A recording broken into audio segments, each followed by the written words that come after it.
All right. Hi everyone, my name is Jeff, and today I'm going to be joined by my friend Moritz for our first podcast special, where we'll be taking a bit more of a deep dive into what we can be expecting from Germany in the defense space going forward in 2025.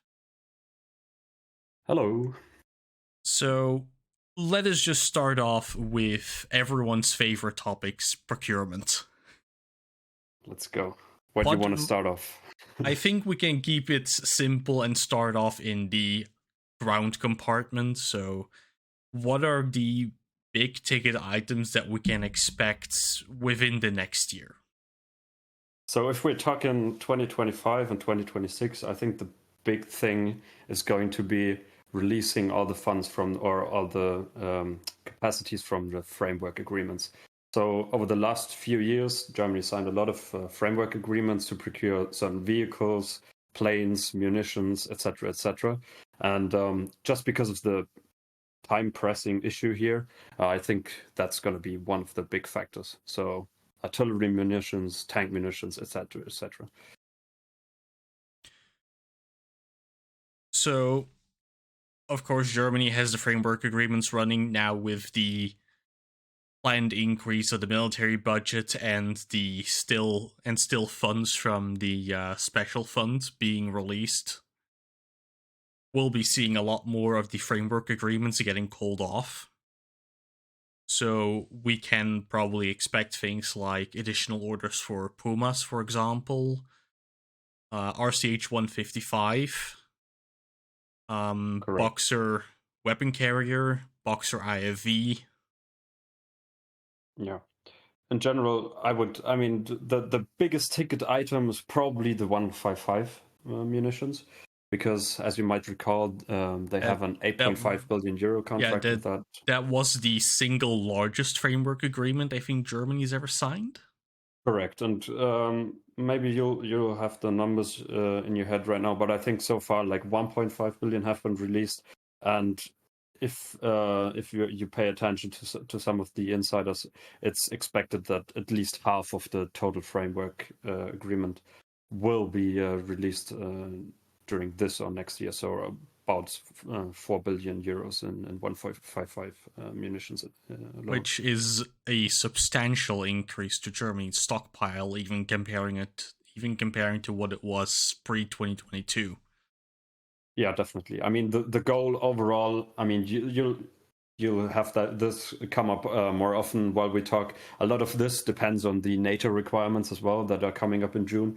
But the general idea and requirement is to have stocks for about 30 days worth of fighting. And looking at munition expenditure in Ukraine right now, it's obvious that 155 is going to be a big priority. So you can definitely look at upwards of 1 million 155 shells that are going to be required for stockpiling. Now, for people that are hearing this and thinking of Ukraine, do keep in mind that Germany has substantially fewer artillery systems going around than Ukraine has. So keep Correct. this in mind when you hear 1 million shells for 30 days of combat. Correct. And we also have to take into account that NATO obviously plans to fight differently than Ukraine does. How that would play out, we don't know, but probably not the topic for this evening. No, this was just more of a framing of the entire discussion because a lot of people, when they start talking about munitions, either underestimate or severely overestimate.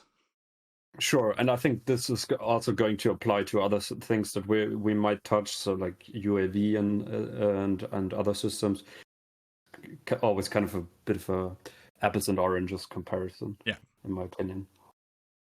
So with that, I do want to scale down a bit and look at more of the soldier equipment because in the last couple of days we've seen a couple of articles go around, for example, for military clothing, but also the G95A1 starting to somewhat take shape.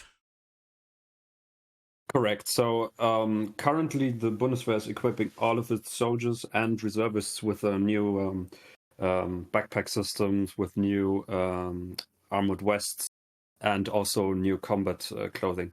Personally, I can say it as a reservist. I have not received it yet, but the plan is to equip the entire force by the end of the year, including reservists. The article that you're mentioning about the further development of the combat clothing, etc., basically is gonna adjust the tailoring and that sort. Since the clothing is only delivered now, but the technological standard is already a bit dated. So they're going to have to update that in a while. And touching on the G95, indeed, the final configuration is now basically locked in. It's going to have M-block rail. It's going to come in two versions, one 14.5 inch and one 16 inch version. And something that you'll hear here first, they also changed the contract requirements. They're now planning on ordering a lot more of the short-barreled variants because they have just found without the collapsible stock of the G36, you just need a smaller and more compact weapon, especially when you work around vehicles in confined spaces. So you can see like you'll probably see like a 75 to 25 ratio of short versus long-barreled rifles, which in my opinion is a very, very welcome change in ergonomics. And additionally, for some of the people that might have only seen my original tweet about the G95A1, there's now also a full-length handguard and a better pistol grip, and the cheek riser has been practically eliminated from the stock. Let's put it like that. It definitely started out as a very ugly duckling. So we can a lot of weird choices, a lot of strange decisions on a lot of the parts picked, but it's now really drifting more towards and practically ending up being more like the G95 in service with German Special Forces. Correct. Just a small modernized touch to it, basically. Yeah. And I mean, it's a newer pattern of the 416, so.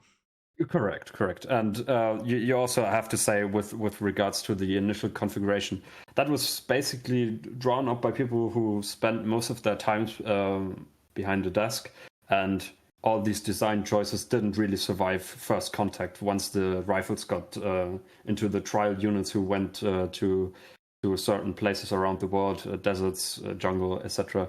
And that's basically where all the feedback from the actual soldiers came, and luckily for the force, those changes also have been actually implemented, which is not always the case.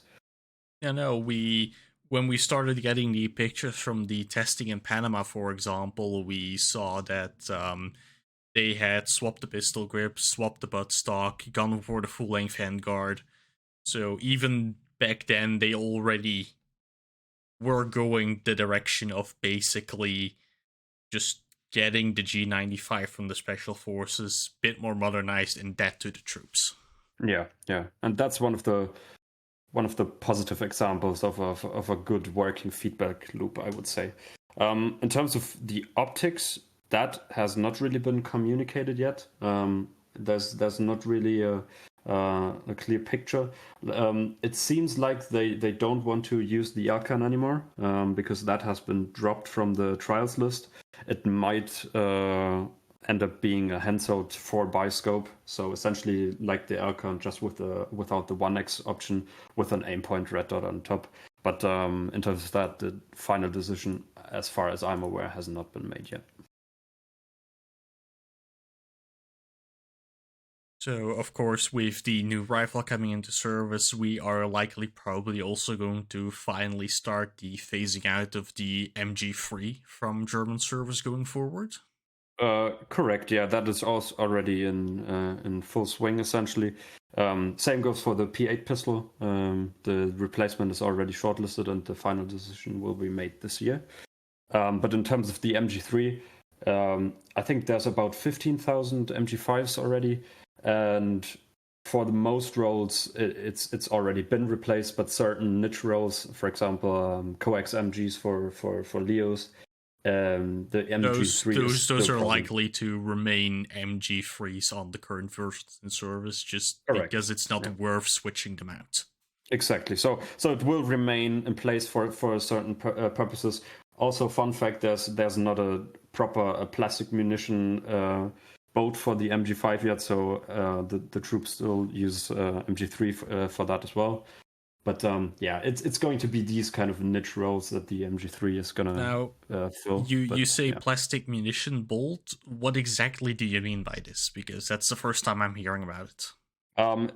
So for certain shooting ranges, for example, on smaller training grounds in the forest, for instance, you switch out the bolt and use different munitions. So you don't have a regular projectile. You switch the regular projectile for a plastic projectile, basically, and you have a bit less powder in the cartridge, so it has less range, less lethality, and that's an advantage for relaxed safety standards, essentially. So you don't have to have like 3 kilometers safe backdrop and stuff, so you can go shooting in more places, if that makes sense. No, that's honestly a pretty interesting solution to the space problem. Something I didn't even know about. Yeah, it just basically isn't lethal after like don't quote me on this, but like 200 meters, 100 meters or something. So it's less of a safety concern than live ammunition. Especially in. This is probably also going to reduce the risk of forced fires, for example, because we've been having problems with that in Belgium during live fire exercises. Oh yeah, burning down forests is very common. So with that all out of the way, I think it's time to probably move into the domains I'm not very well versed with. So Okay. that's going to be air and naval. Right. Where do you want to start? I think Do we're you going want to to start in start the with the sky or? boats. Okay, with the boats. All right. Those I'm the Yeah. most scared of. Well, rightfully so, and so am I. Where would I start? Probably the biggest project for the German Navy right now is the F-127 frigate. So the F-127 frigate is the planned replacement for the F-124 anti-air warfare frigates, and the service wants to increase the amount of hulls from 3 to 6, and it's quite a big project, and the whole price tag is estimated to be about 15 billion euros. So there's been a lot of debates and talks about the certain subsystems that the boat is going to have, how many boats the Navy should have, and yeah, maybe you want to start on some specific in terms of system, or do you want me to ramble on? On the F-127s, what would you consider to be the largest capability jump over the current F-124s? Okay, it's both a quality and quantity increase, but I would say the added capability of defeating hypersonics and ballistic missiles is a big one, and additionally the anti-submarine warfare capability, because that is something that the F-124s really only had limited capacity to do. They have torpedo launchers and helicopters, but the F-127 is planned to have a full ASW suit, so towed sonar, etc. So they're going that, to. So while increasing their defense capability, they're also going to be a bit more of a well-rounded vessel in terms of capability.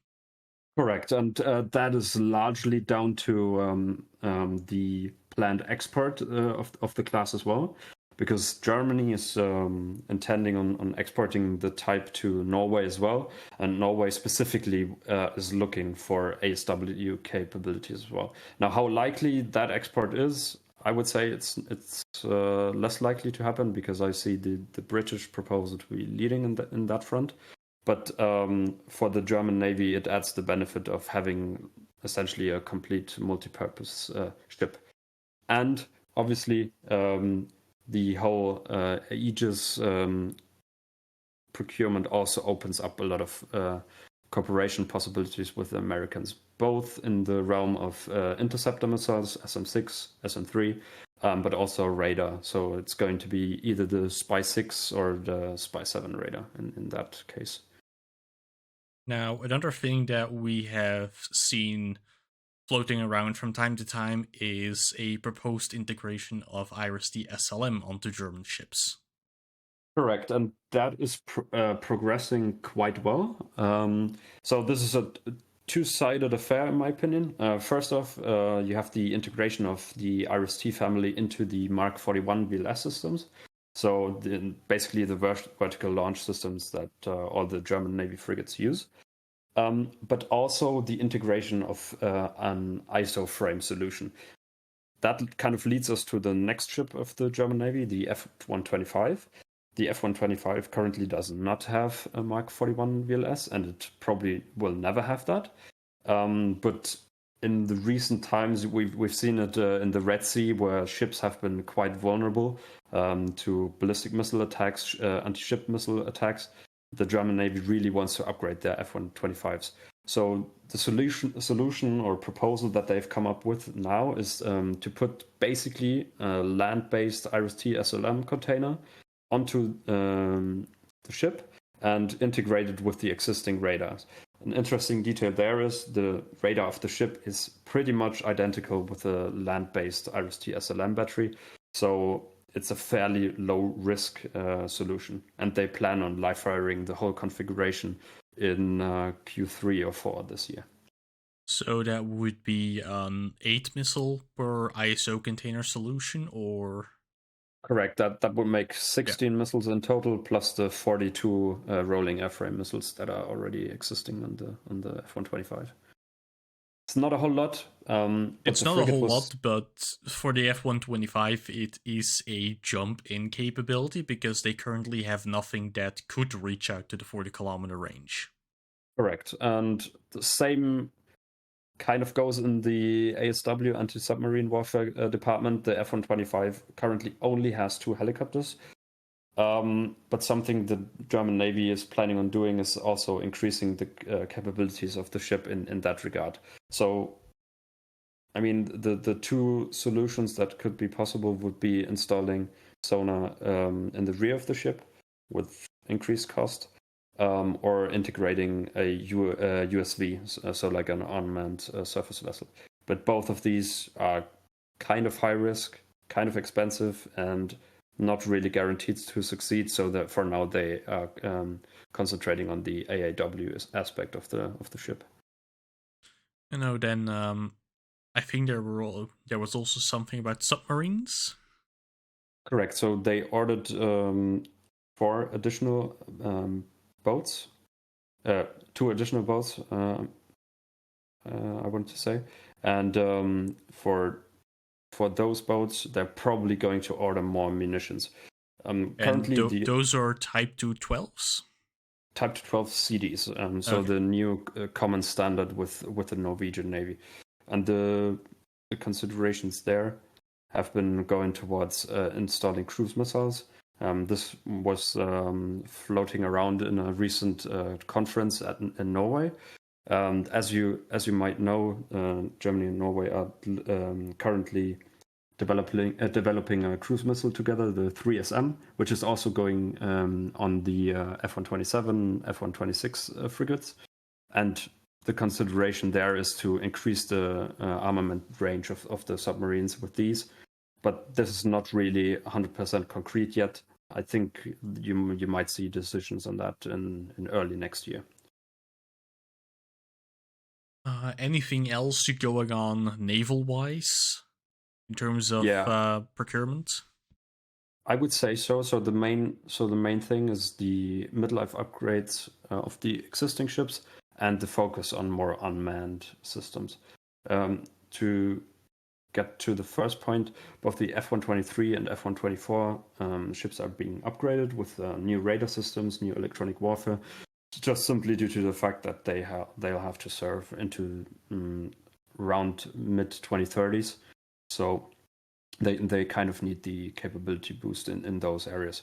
And in terms of uncrewed vehicles, German Navy is going to evaluate their solution for the so-called Future Comet Surface System, which essentially is just a larger combat boat with missiles later this year. To get a picture in front of your eyes, you probably could think of an CB-90 by Saab, if you're familiar with that, just with a few added missiles, which is, I think, going to be fairly handy in the Baltic Sea, especially against Russian combatants. And by the type of missiles we're talking about, I'm assuming these are not going to be your big anti-ship missiles, so no NSM no, I mean, or... Think Brimstone class size. Yep. Something like that. I'm not Brimstone or Spike and Loss. Exactly, so something in that realm. Basically to intercept coastal vessels and the such. And besides the surface vessels, there's also an ongoing trial series for below surface for submarine unmanned submarines. And last year they trialed the Blue Whale system with that, and it's probably going to see a procurement decision on that fairly soon as well, just to basically monitor the entrances to the Baltic Sea with unmanned systems to free up some of the manned submarines for duty up in the Northern Sea. Yeah, so you're basically going to be closing off the route into St. Petersburg with unmanned ships while the manned ships go and shadow Murmansk. That is part of the idea, yeah. How well this is going to work out is also going to depend on the other allies in the Baltic Sea, but I think in terms of that, NATO is actually on a quite good route. You know, I do believe that Germany has quite good relations with the Baltic states. Yeah, I mean, and that NATO planning as a whole is kind of already steering that way. Yep. And the other nations are also obviously making procurement decisions in that regard. Denmark is going to reactivate their coastal batteries, etc. And I think in terms of that, the NATO will probably have the upper hand in a potential conflict against Russia in the Baltic Sea. You know, then I think it's going to be time to move on to aircraft. Okay. Where I do want to also tie in things like air-launched cruise missiles, for example. So we have heard a lot of stuff about Taurus, a lot of discussions about Taurus, but there's also been talks about restarting Taurus production in Germany, developing an upgraded variant. What's the story about that, actually? Well, the story kind of begins with the idea that NATO is calling for more available cruise missiles from Germany, and main ticket obviously there is going to be Taurus. And for that specific requirement and also removing obsolescence, Pistorius actually wanted to order 600 more Taurus, essentially doubling the current inventory last year already. That did not end up working out as planned for several reasons, but that still essentially is the core idea. Upgrade the 600 existing ones with new seekers, new electronics, keep them operational, and add 600 new upgraded ones to the mix. Now, also with the opened up debate, you can obviously talk to that a lot more in detail with donating them to Ukraine, possibly now. An increase in stockpile is going to be, necessary. Almost necessary, just because of NATO requirements alone. Besides the Taurus, they are also going to procure the JASSM ER for the F-35 this year. And that is basically the planned stock of air-launched cruise missiles for the Luftwaffe. So to have a platform in terms of the F-35 and one for the Eurofighter going forward. To touch on the F-35 for a little, how has the recent discussion about its procurement been? Because when the FMS was announced and when the contracts were signed, it was kind of a shock from what I gathered, that people were not expecting this procurement to happen. Yeah, correct. I mean, this has been an ongoing saga for the better part of a decade now, because initially it was a very political topic, just because the whole nuclear sharing question. And so initially they reached to the conclusion to order Super Hornets and Growlers for the replacement of the Tornado. But this decision was kind of overthrown by February 24 in 2022. And that's what led them to procure F-35s. Now, there's also been the controversy about the so-called kill switch, which we can get into. We don't have to. But in terms of the internal planning, nothing has changed. They still plan with the aircraft, and they still also float the idea of procuring an extra 8 to 12 of them to speed up training and to pump up the numbers of the fleet. Now, this is going to be one half of the Tornado replacement. What's going to be the other half? Correct. The other, in quotation marks, half is going to be at least 20 more Eurofighters.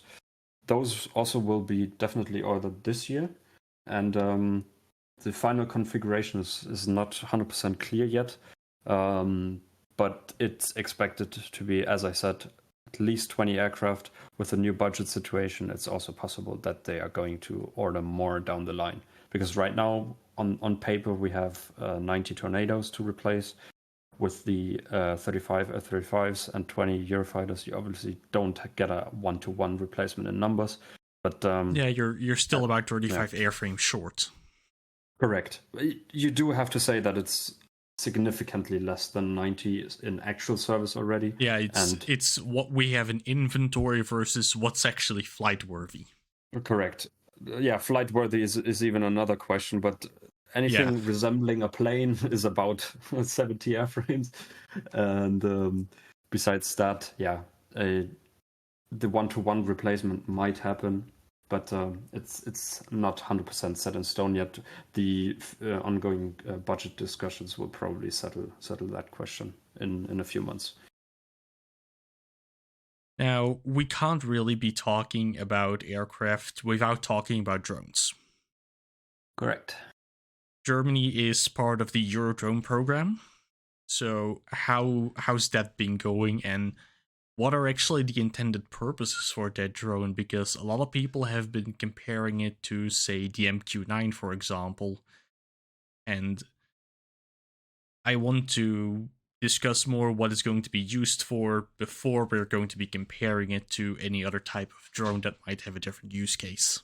Yeah, that might be the right way to start. The Eurodrone has, I would say, three or four big roles. First role is surveillance and close air support of troops in contact. So the classical think Afghanistan, Mali, Iraq situation of a patrol. And, so that means the drones are going to be armed, which was a correct. whole controversy not too long ago. Correct. That is the plan now. They're probably going to be armed with Brimstone and GBUs and possibly anti-ship missiles later down the line. That leads us to another role. But yeah, the second big role, probably the biggest role and the most relevant role, is intelligence. And intelligence in the way of electro-optical intelligence. So it has a very long-range electro-optical sensor. Signals intelligence. It will have signals intelligence payloads. So essentially like a rivet joint aircraft, just in a smaller package, obviously, and unmanned. And radar intelligence. It can create radar maps and surveil the airspace and ground theater at standoff distances, I would say. So it's going to basically encompass the ISR, ELINT, and SIGINT roles. Yeah, correct. Yeah, all the abbreviations. Yeah, and I'm starting to learn them. Yeah, I mean it's a long way. And the third main role would be that is kind of coming into the picture as of late. is maritime surveillance.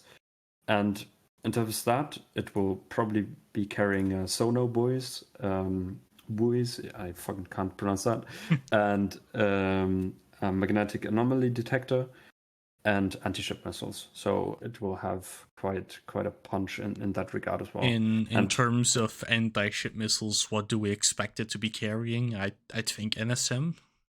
NSM is one of the ideas, probably rather JSM, but the main thing that's been going around was the Marte ER from MBDA from Italy. That's the same missile that the German NH-90s are going to be armed with.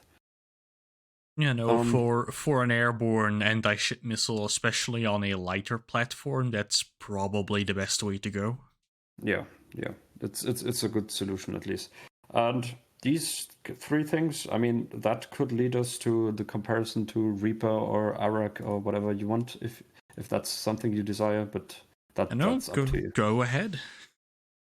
So there's been a lot of talk about the drone being very heavy for what it does, very expensive for what it does, and maybe not even suited for what it does. To that, I would answer some of these things are partly true. For example, it is an expensive drone. The flyaway cost us about 110 million euros per unit, but you're getting a lot more capabilities out of it than you might assume from the surface. So if you compare it to a regular current Reaper drone, the Euromail has about double the payload on its hard points. It has about 50% more endurance than the Reaper, and it has double the cruise speed, which is very important for the measure of time on station. So essentially how long you can loiter in the target area, because obviously if your way to the target area is very long, think Western Europe to Ukraine, for instance, that's a fairly long way. And if you've spent half of your gas on the way to the mission, then you're not going to be on station for a long time. On top of that, the radar sensors are a lot bigger, the SIGINT sensors are a lot bigger, and that's also increasing your standoff range. So you don't have to get into harm's way as much with the Euromail as you're going to have to do with the MQ-9. And like you're not going to have to lose 20 of them to the Houthis just to keep an eye on them. Well, depends on the employment as well. And to be fair, you have to also consider that the General Atomics also has a new version, the MQ-9B, which rectifies a lot of these problems. But the Euromail still has a lot more onboard power for sensors. It still has double the cruise speeds, and it's still a lot more endurant. That's not helpful for every mission, so I'm not saying it's more suitable for every use case, but it's certainly on a higher tier, both in price but also in capabilities. Then, of course, when we're talking about drones, we are going to take it down a couple of air layers, and yes, now we can get into loitering munitions. Correct. So that's been a long debate as well. From on the one hand, because armed drones were a very touchy subject in Germany for a long time. And was this more of a cultural problem, or a military not wanting them, or a politics thinking they're bad? Because look at the Middle East and what the US is doing. Correct. I think it's so you summed it up quite well. It was a cultural, a media, and political problem. The military always wanted it. I mean, there's proposals of armed drones going back into the 1980s with the DAR, the drone anti-radar by Dornier, or the Rheinmetall kamikaze drones, and this always was on the wish list of the Bundeswehr, especially also in Afghanistan, attacking point targets, etc. But it was always denied because of the common media pictures of extrajudicial killings by drones from the U.S. Air Force or the CIA. So that was a huge consideration. So a lot of parties rallied against this measure. But 2022 was finally the year where this kind of broke up, because simply reality, showed that it's just a part of warfare, modern warfare, that you cannot ignore anymore. And in terms of I do believe that the initial early war success of the TB2 pushed this along quite a bit. Yeah, definitely. I mean, it was even though its usefulness pretty much fell off after half a week. That is true, but it generated a lot of media headlines, and that was what was needed.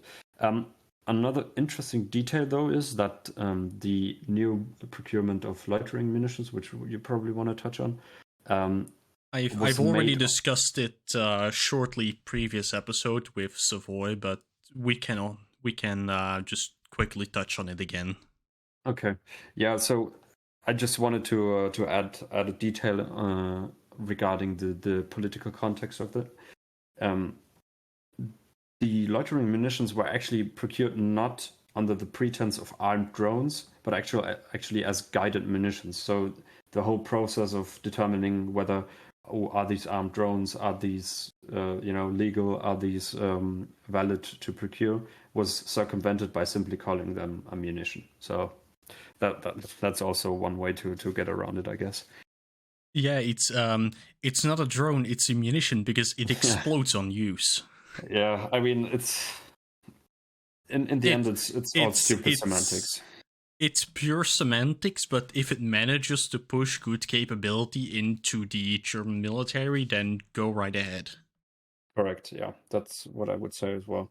And, I mean, I don't know if you wanted to go into detail further, but it seems like they are on a fairly concrete way to procurement now with the two systems that they are going to evaluate. Probably just touching a bit more on the two manufacturers that will be providing systems for evaluation.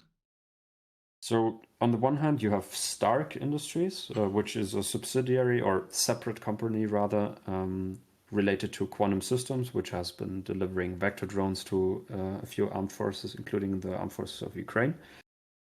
With the one-way effector Vertical, yes, that's the name, very nice name. And the company Helsing, which is proposing its HX2 loitering munitions. Both are a bit different in terms of capabilities and specifications, but overall they are both medium range, so like I think 60 to 80 kilometers loitering munitions with 5 to 10 kilogram warhead. Other than that, we have seen a gradual push within the German military to get ISR drones on lower echelons. How's that effort going? I would say too slow. It's always too slow, but I think in this case it's really always is too slow in Germany. Correct, but I think in this instance it really is. Some positive developments that you've seen are the spending allowance for commanders of individual units to buy their own drones for exercises, and the extension of the Falke contract. The Falke is basically the German designation for the quantum systems vector drone, and in the new procurement, most of the German infantry recon units are getting these. And there's also some other projects. I'm not sure if you're familiar with the Aladdin drone, but this is getting replaced now. And the likely successor is going to be the Quantum Systems Twister UAV, which has a few neat capabilities.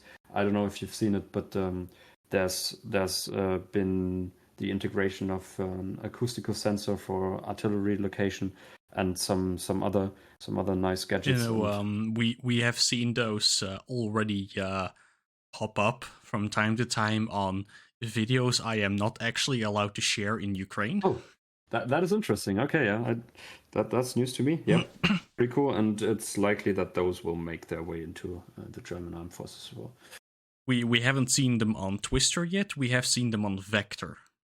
Okay, yeah, that's interesting. I mean, the Vector is probably also almost a nicer host platform, just in the way that it has longer legs and a bit more payload, so you can increase the sensor size. But yeah, pretty cool concept in my idea.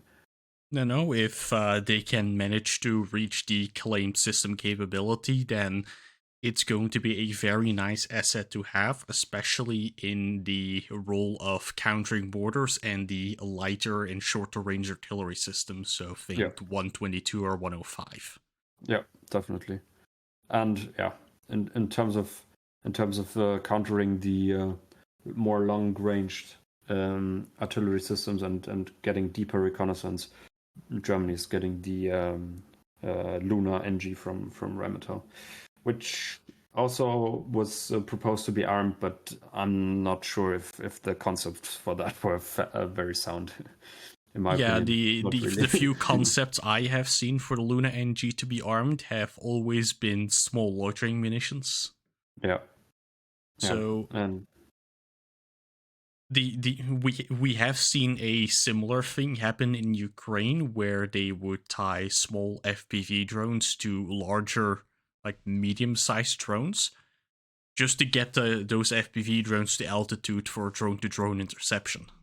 Yeah, I mean, in terms of that, I mean, it's a valid SOP for the Ukrainian use, but I don't think that the Bundeswehr is going to try and start to start intercepting drones with other FPVs, at least not in the current planning considerations. I know. This then kind of neatly folds us into air defense. Oh yeah, that's something we haven't touched on at all. We haven't touched on, but it's probably one of the largest capability holes that the Bundeswehr is trying to fill. Correct, and it's probably also going to be one of the biggest spending tickets in the next 1 or 2 years, because we're basically revamping everything from man-pad-sized missile to exo-atmospheric ballistic missile defense. So, do you want to start up top or down below? Let's start down below. Let's start with the simpler stuff. Okay, all right. So, for the first layer, you probably would consider the Skyranger. The Skyranger is the 30mm SPAAG on the Boxer platform, and recently it's been announced that the Skyranger is going to get the small anti-drone missile from MBDA from the start, and not the Stinger missile, which in my opinion is quite a good development, because the vehicle could have only housed 2 to 4 Stinger missiles, and with the SADM it's going to be able to host about 9 to 12. So it's going to be a fairly lethal system, and that's certainly an improvement. Now, to touch on the SADM a bit more, what exactly is it? It's basically an enlarged Enforcer guided munition, and it's simply got a bigger booster and a slightly modified seeker to push it up to around 5.5 kilometer range from the 2 kilometer range of the Enforcer. So that's going to be 9 ready missiles and then a 30mm cannon for your shore-at solution, basically. Correct. On currently 18 vehicles, which is by far not enough. Something we can maybe also touch on, they are now planning to stand up individual air defense units again. So either separate companies or battalions, because the original idea was to integrate these Skyrangers into artillery battalions. But in conceptual work and simulated exercises, it has been found that in terms of attaching them to maneuver elements and stuff, it's going to be more efficient to have them in separate units, which, however, does raise personnel concerns, because you're going to have to man all these units, because it's going to be entirely new staff and I know that manning and structural is probably the last topic we'll touch on. So. Okay, all right. Yeah. So this is going to be, so your Skyrangers are going to be your immediate procurement. There was also a more longer term plan for shore-at procurement. Correct. That was the plan for 8 mixed Iris-T batteries. These are basically firing units which have a TRML-4D radar, which is already quite known from the Iris-T SLM system. Hooked up to a combination of CRAM boxers with guns and the turreted Iris-T SLS boxer. So essentially, don't crucify me if I say this. So essentially, a modern take on the Roland air defense system. The only thing it doesn't have is the cool reload motion. Correct. We left that out this time for bad reasons, in my opinion. But yeah, in terms of numbers, these are planned to be 8. And to go back on the Sky Rangers, currently they are ordering 18, but they have a framework contract for an additional 30. But do note that the current requirement is up to 200 vehicles, so it's not nowhere near enough to fill up. It's not yet nowhere near enough, but it's a start. It's a start, certainly, yes. And above now, one thing I wanted to note about the mixed batteries for IRIS-T SLS and the gun-based Boxer Shorted systems. Wasn't there also the plan to have 2 IRIS-T SLM tells attached to those units?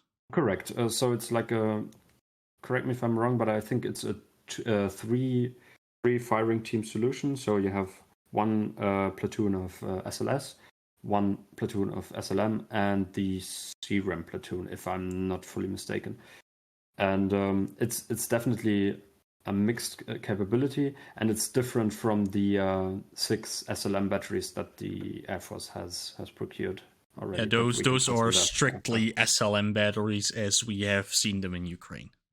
Correct. And they are also planning on buying 6 more of those to get to a total of 12.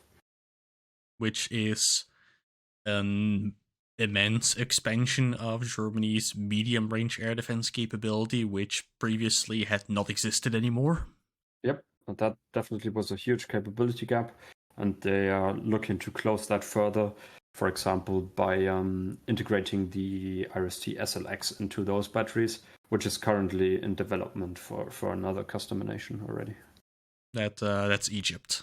Yeah, that is Egypt, correct. For those wondering. Unnamed Middle Eastern country. Unnamed Middle Eastern country with pyramids. Correct, yeah. And the goal is to have all that in service around 2029.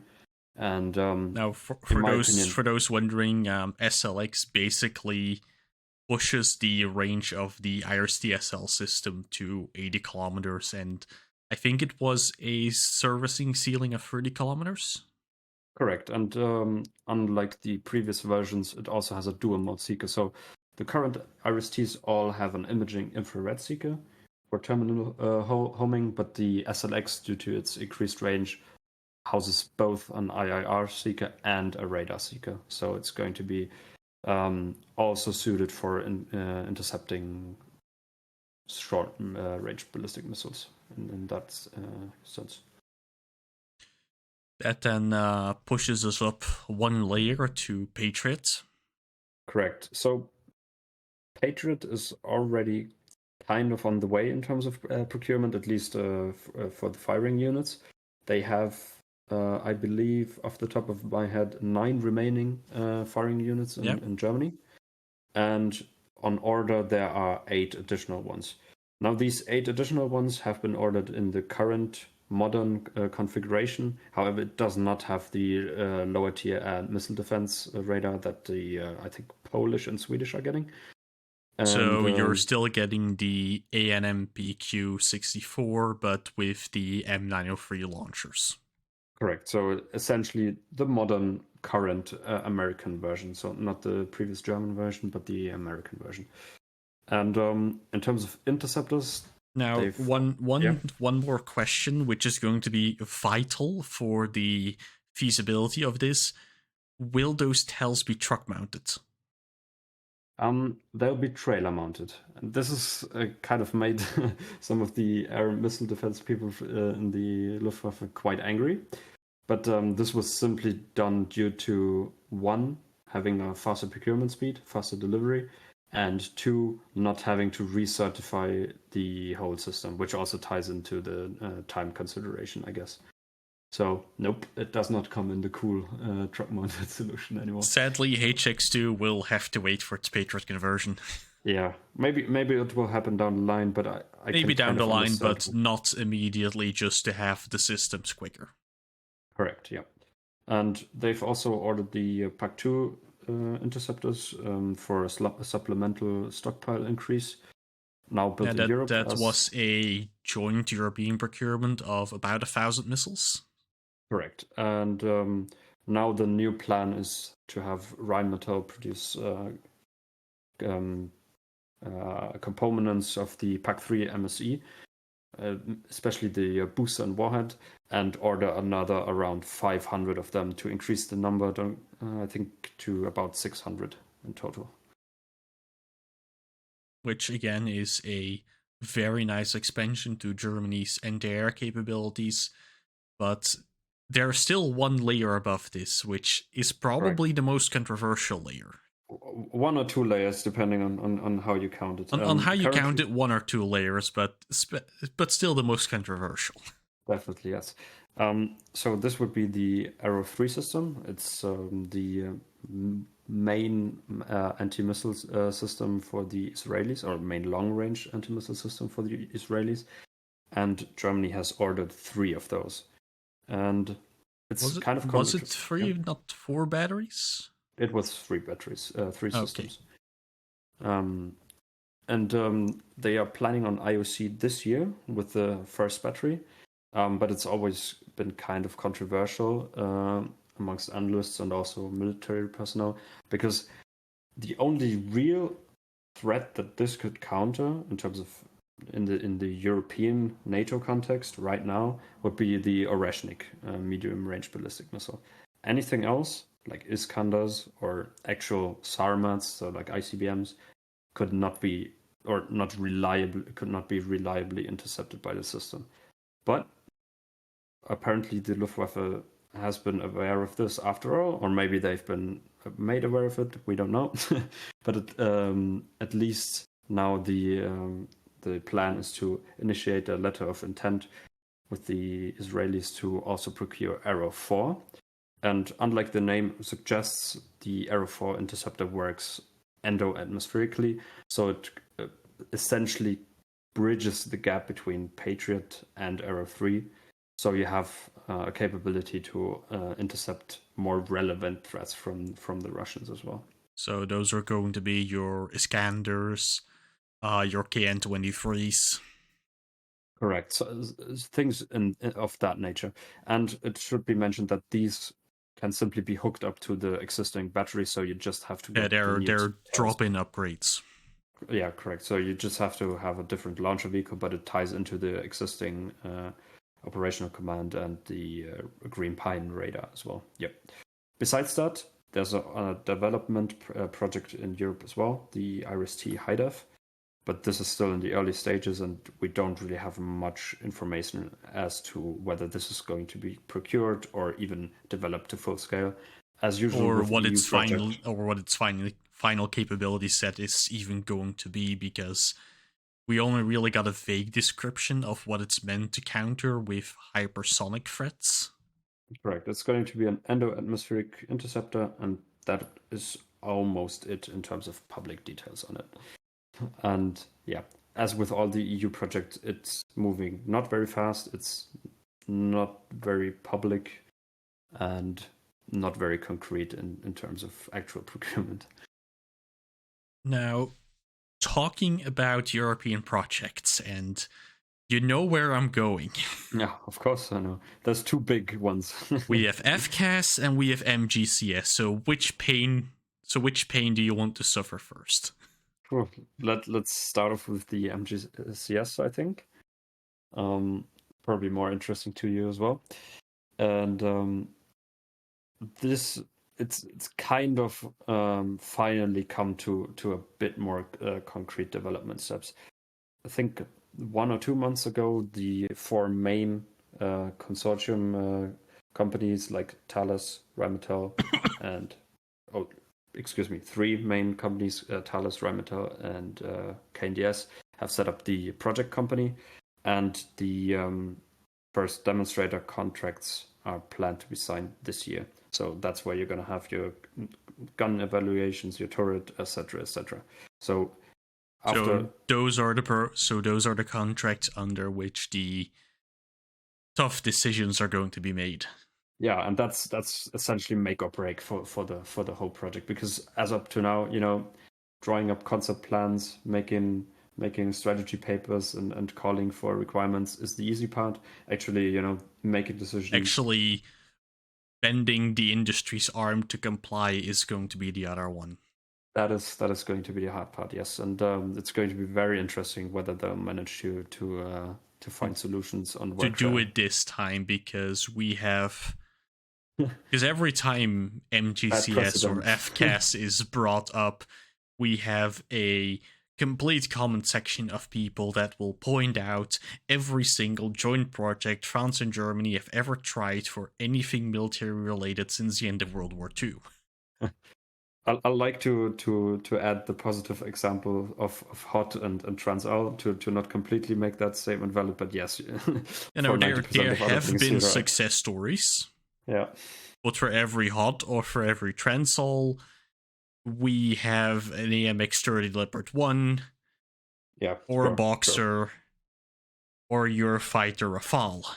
That is an endless ongoing list. You're right about that. Yeah. So we'll see. I mean, now personally at the moment I do have more faith in MGCS, just because of the fact that KMW and Nexter are now considered one company. Yeah, that might bring some advantages. I think there's still a lot of crucial points where there could be, there are still a lot of pain points, especially when we consider, for example, the gun decision. Oh yeah, I mean where it is straight up Nexter versus Rheinmetall. Yep. Yeah. We'll see how that pans out. Personally, I'm not very familiar with the whole process, so I can only follow what the media says. But we'll see this year. This year is going to give a fairly good indicator of where things will stand with the whole project, in my opinion. Now, then we have FCAS, and I am more pessimistic about FCAS. Yeah. Mostly related around comments from the leadership at Dassault, rather than what the French government is saying about it. Correct. Those are often two very different tones in terms of communications. Especially when Belgium asked to join the program for the unmanned portion.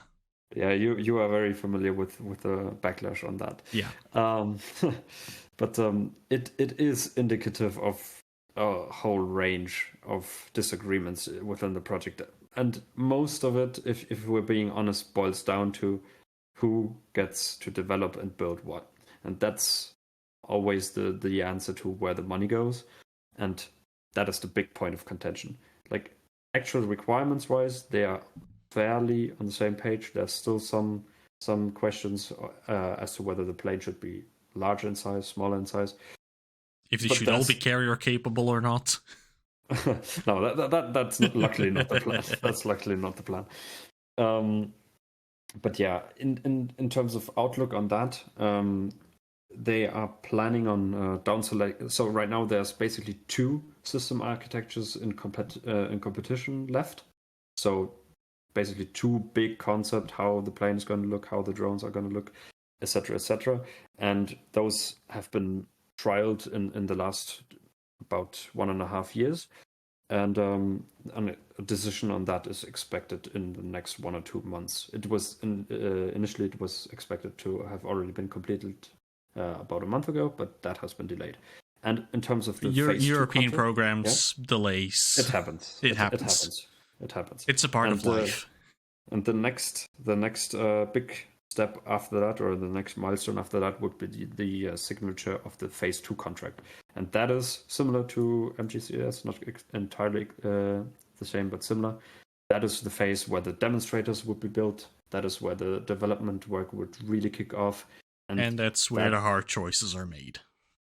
Correct. So if you pass the milestone of actually, assigning the work shares, telling everybody you do that, you do this, and then them not starting to argue about it, then the program is pretty much solid and on the way to deliver. Correct. If that happens, the major hurdles, provided that there's no crash in budget or funding or whatever, then the major hurdle is basically removed. Same for MGCS. 2025 is going to give a lot of answers to that question. You know, we have been talking a lot about system procurement, but there's also currently an ongoing expansion of the Bundeswehr, especially in the ground force. We have, Indeed. for example, the establishment of the Lithuania Brigade. We are talking about establishing new anti-air units. All of this is obviously going to need more manpower, which brings us into the discussion of conscription. Correct. Or conscription in quotation marks, depending on where you want to enter the topic from. Because, and to jump ahead a little bit, maybe we have gotten some preliminary leaks from what the NATO requirements for Germany are going to be, in which they call to, if I remember correctly, somewhere in the neighborhood of almost 400,000 personnel. Correct, including reservists. So including reservists, but that is still a massive increase over the current force. Correct. Indeed.